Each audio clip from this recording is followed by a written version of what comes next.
Hi and welcome to another gaming video. And in today's video I want to talk about the fact that I love Game Boy games. That's Game Boy and Game Boy Color, but I'm not a huge fan of the Game Boy.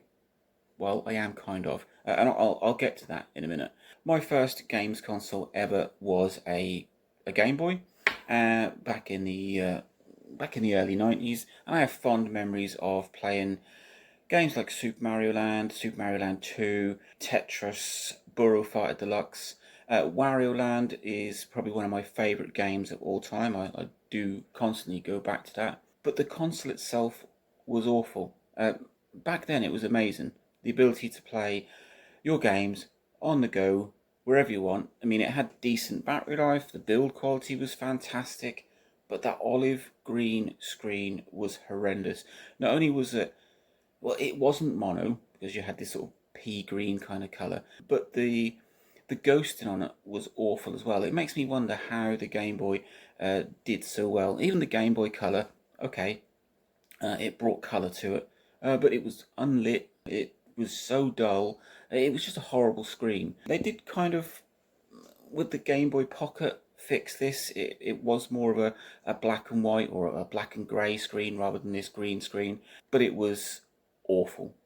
We had a Japanese exclusive called the Game Boy Light, which was a Game Boy Pocket with a front light, I think. I'm not sure it was backlit, so it gave it some kind of light. But for everybody, they had the Game Boy, and it was an awful, awful screen. But the games weren't, and that's what really annoyed me. The games for the Game Boy are amazing. I mean, they're simple. They're designed to be viewed on a mono screen, but they are absolutely fantastic. And well, luckily these days there are much better ways of playing Game Boy games than on original hardware. And you've got sort of two options. Three, you can buy newer hardware that will play your actual cartridges, things like the Analog Pocket. Big, bright, crisp screens really do make Game Boy Color games and whatever systems they run pop. Then you've got official routes, so you've got Nintendo that are releasing some Game Boy games on the Switch via the Nintendo Switch online service. Or then you've got the emulation route, which is the one that I've used the most. So you can emulate the Game Boy on just about anything. The hardware specs in the Game Boy are so light that pretty much anything will run it. And I've run it on things like a DS Lite, DSi, DSi XL, Sony PSP, PlayStation Vita, even home consoles. I've played them on Nintendo Wii, PlayStation 2, original Xbox. But for me, it's a portable console originally. I'm a big fan of portable consoles, so something like the DSi XL, it's got lovely big screens, IPS display, absolutely superb displays on the DSi XL, and it really makes Game Boy games pop. The other device that I really love to play, and it's probably my go-to device for Game Boy games, is the PlayStation Vita. Yet again, lovely big screen, bright screen. I like the form factor of the Vita for playing Game Boy games. Seeing these 8-bit mono games on a modern device with modern backlit screens, probably a more comfortable way of playing it. The Game Boy was great, but I didn't like that sort of mono slab. I prefer a device where the controls flank the screen, so a bit like the Game Boy Advance. So something like the DSi XL and the Vita are fantastic for me for playing Game Boy games, and it really does just make these games different.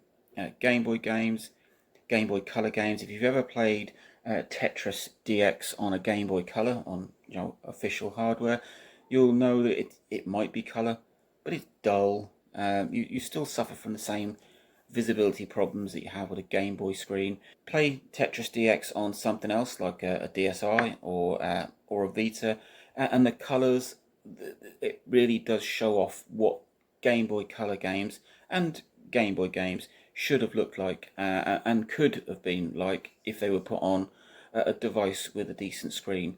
And it really must have annoyed developers. I mean, they they knew what their games were going to look like, I suppose, at the end of it. But developing them, they would have developed them on different systems, I assume, with proper screens, and developing the sprites and the graphics, etc. And then seeing them on this horrible green, ghosty screen, it really must have been a little bit of a disappointment. So for them to be able to see what their games look like, and for people to be able to play them as they should have looked on modern devices, it is fantastic. So I love Game Boy, and I love Game Boy Color games. And don't get me wrong, I mean, the Game Boy and the Game Boy Color did absolutely wonders for Nintendo. It did wonders for the portable gaming market. These are some of the biggest selling consoles of all time, despite their screen drawbacks. But it is nice and it is fantastic to see and to be able to play these games on modern devices with, I don't know, better controls maybe, and much, much better screens, and giving you the choice of sort of orientation of how you want to play it, whether you're a fan of the slab Game Boy, Game Boy Color style, or whether you prefer that sort of wider Game Boy Advance. Oddly enough, they went back to more of a sort of a folding slab with the Game Boy Advance SP. That is one device I really haven't touched on in this video, because if you're looking for a cheap way of playing Game Boy, Game Boy Color games with an improved screen, then you can play them on a Game Boy Advance SP. They've got backlit screens, some of them have front lit screens. I deliberately sort of skipped that device because I don't think it's the best way of playing them. It may have a lit screen, but it's still sort of poor quality. But if you're looking for a cheap way of playing your original cartridges, then Game Boy Advance SP is it. But if you want to go down the emulation route, then pretty much any device will play it. DS, 3DS, PSP, Vita, those crisp backlit screens, pop the colours, it's fantastic. Yeah, I love Game Boy and Game Boy Color games, but I prefer to play them on newer hardware.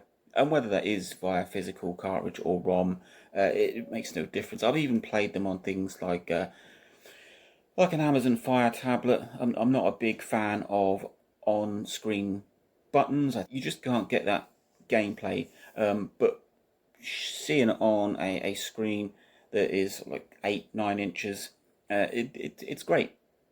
But I like physical buttons, so that is why I much prefer things like a DSi XL or a PlayStation Vita. But if you want to go down the official route and have the games that Nintendo sort of offer you, a small selection, you can play them on your Switch via the Nintendo Switch Online service. Obviously you have to pay for that. That is a subscription service, but you get these games offered to you.